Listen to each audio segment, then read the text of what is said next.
Tragedi Kanjuruhan di Malang usai laga Arema FC melawan Persebaya Surabaya menjadikan Indonesia masuk dalam tragedi kelam sepak bola dunia. Akankah Indonesia mendapat sanksi dari FIFA dan apakah status Indonesia menjadi tuan rumah Piala Dunia U20 2023 mendatang akan ditinjau ulang oleh Federasi Sepak Bola Dunia? Sudah bersama saya melalui sambungan daring ada mantan manajer timnas SEA Games tahun 1991 IGK Manila. Pak Manila, selamat siang. Selamat siang selalu Pak Manila. Selamat siang, Kak. Ya, Anda pernah menjadi manajer Persija, membawa Macan Kemayoran menjadi juara di tahun 2001, Pak Manila. Seperti apa Anda melihat kejadian 1 Oktober silam? Sangat disayangkan dan menyedihkan ya. Kelabu buat sepak bola kita yang tadi kakak sampaikan, kemungkinan FIFA akan memberikan sanksi kepada kita. Itu yang kita akan harapkan. Kita mengharapkan jadi juara di Asia Tenggara lewat SEA Games ataupun mungkin main di Asia. Tapi sekarang kita jadi juara dunia dalam korban terbanyak dari kerusuhan sepak bola. Itu yang sangat disayangkan.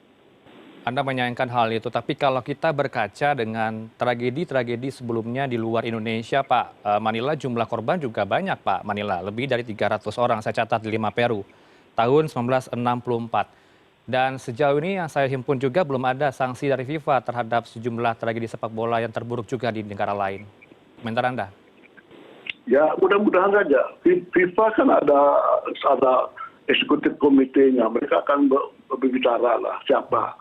Apalagi nanti ada orang yang antre menjadi tuan rumah, itu tentu akan berusaha juga berjuang untuk negaranya menjadi tuan rumah. Karena menjadi tuan rumah kejuaraan dunia itu sangat prestasi bagi negara itu. Jadi dengan kejadian ini banyak sekali, bukan one man show, bukan satu orang yang akan memutuskan. Ada komite yang akan berbicara, tiap negara punya perwakilannya. Mudah-mudahan saja apa yang diberlakukan pada beberapa negara. Tapi di Eropa, itu di Kamerun diberikan sanksi yang korbannya lebih kecil itu. Kita tidak membicarakan jumlah korbannya, tapi kita menunggu mudah-mudahan tidak diberikan sanksi oleh FIFA dalam kejadian ini. Seberapa besar peluang kita akan diberikan sanksi, Pak, dari FIFA? Ya, tergantung dari dalam sepak bola juga ada unsur-unsur politiknya ya. Ketika kita mencalonkan diri menjadi tuan rumah, beberapa negara juga mencalonkan diri. Nah, mereka kalah oleh kita. Tentu mereka akan berusaha agar negara kita diberikan sanksi sehingga ditunjuklah mereka calon pengganti kita menjadi tuan rumah. Itu yang kita khawatirkan, yang saya khawatirkan.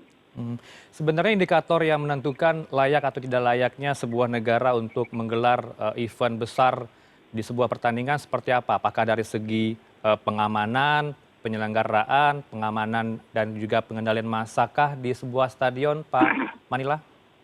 Ya, dalam pertandingan kita melihat di Malang, ya di Kanjuruhan itu 2 kali 45 menit berjalan bagus, tidak ada terjadi apa-apa. Malah yang biasanya antara Bonek dan Aremania itu sering ribut di mana-mana, atau kayak Persib Bonek dengan Bobotoh dengan Jackmania, itu selalu diantisipasi. Tapi waktu di Kanjuruhan itu tidak ada bonek, tidak ada penonton. Yang kita khawatirkan di sini tidak diperhatikan oleh segi keamanan ini adalah bahwa Aremania itu tidak mau kalah, tidak harus menang itu.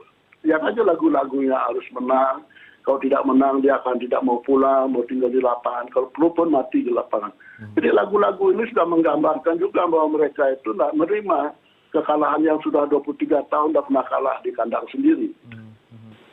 Agar kita terhindar dari sanksi FIFA, Pak Manila, apa yang harus segera dilakukan oleh pihak dari Indonesia?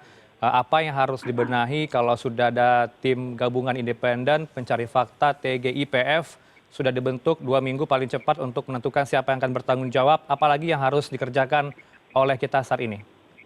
Ya, saya melihat dari segi PSSI, sudah melakukan tugasnya pertandingan 2 kali 45 menit berjalan bagus. Kemudian dari segi panpel, tentu akan dilihat bagaimana kapasitas stadion, berapa tiket yang dijual, bagaimana bentuk lap stadionnya itu, standarnya bagaimana itu. Kemudian tentu keamanan. Kita melihat sekarang, saya berita di media, beberapa pejabat di kepolisian itu diganti, batalion juga diganti. Berarti ada unsur-unsur pelaksanaan. Yang saya sayangkan di sini, karena keamanannya kita lihat di lapangan. Pada waktu mereka turun ke lapangan 5-10 orang masih bisa diatasi. Tetapi ketika dari utara dan selatan masuk, akhirnya kejepit pengamanan itu. Maka mereka menggunakan gas air mata yang sebenarnya nggak boleh terjadi. Nah, kepanikan lah. Selalu di bencana apa saja, kita selalu menghindari kepanikan.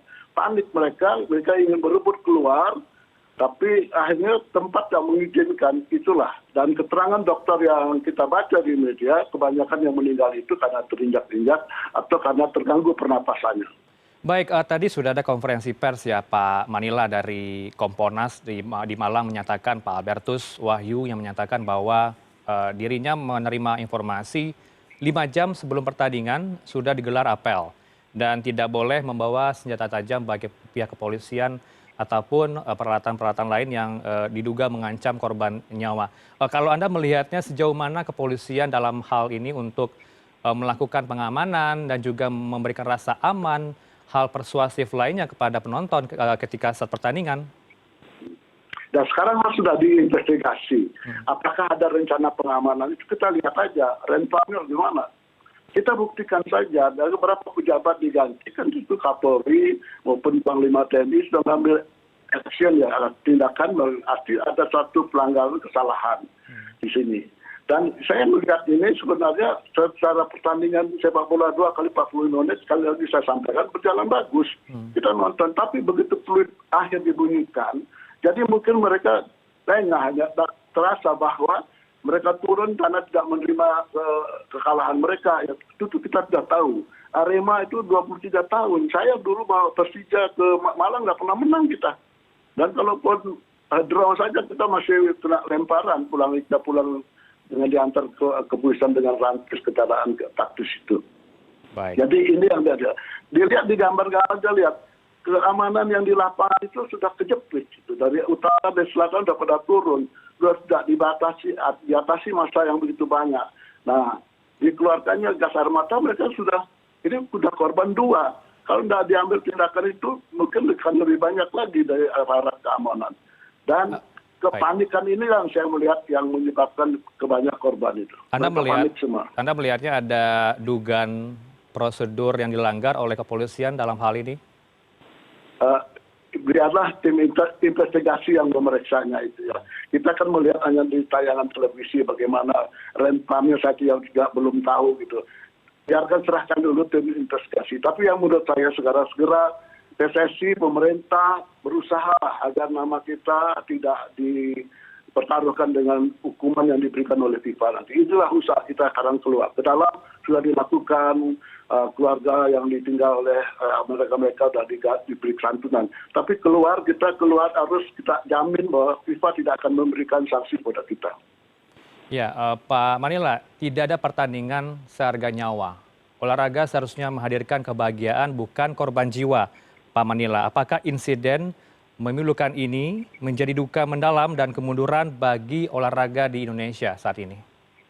Mudah-mudahan tidak terjadi seperti itu ya. Semua apa yang diberikan itu kepada kita itu diberikan oleh Tuhan ya. Kadang-kadang menyenangkan, kadang-kadang menyusahkan. Tapi mari masalah ini dijadikan untuk titik balik kita untuk menjadi baik lagi. Kadang-kadang suatu malapetaka pun bisa mengangkat kita lebih baik lagi. Kita lebih waspada lagi, Panpel bisa melaksanakan tugasnya dengan baik, PSSI mengatur kompetisi lebih bagus, keamanan jangan lengah, kita harus membuat antisipasi. Kita harus diingatkan bahwa bonek, Arema, Boboto, Jackmania itu selalu membuat rusuh. Tapi ini kan rusuh keterlaluan, terlalu banyak korban. Tapi setelah mereka dikeluarkan dari stadion, mereka membakar mobil dan sebagainya, sudah jadi masa brutal itu. Itu tidak terjadi sebenarnya di dalam suatu pertandingan.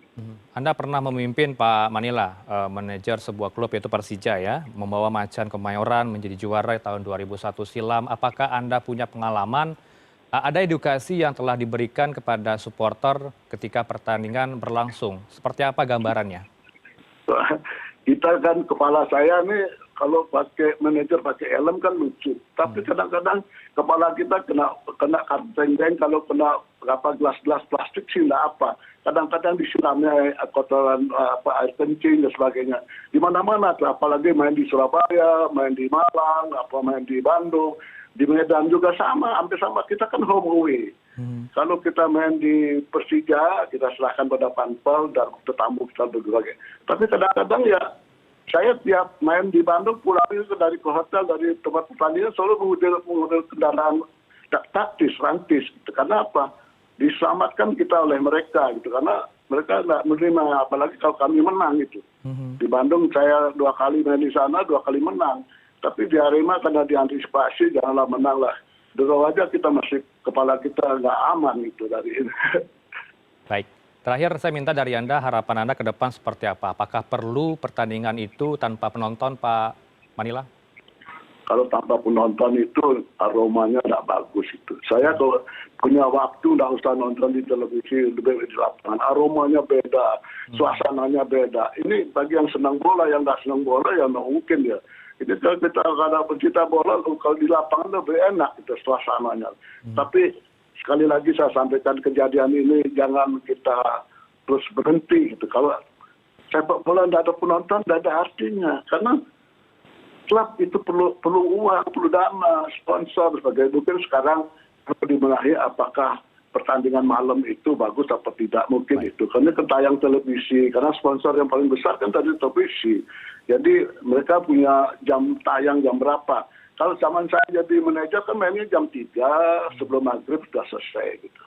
Baik, jam pertandingan juga menjadi indikator ya dalam sebuah pertandingan dan harus kita tunggu bagaimana untuk ke depan TGIPF ini bekerja, siapa yang akan bertanggung jawab dan kita harapkan juga tidak akan diberikan sanksi kepada Indonesia, apalagi menjadi tuan rumah untuk sejumlah event pertandingan lainnya. Terima kasih atas bincang-bincangnya Pak IGK Manila dengan CNN Indonesia News Hour.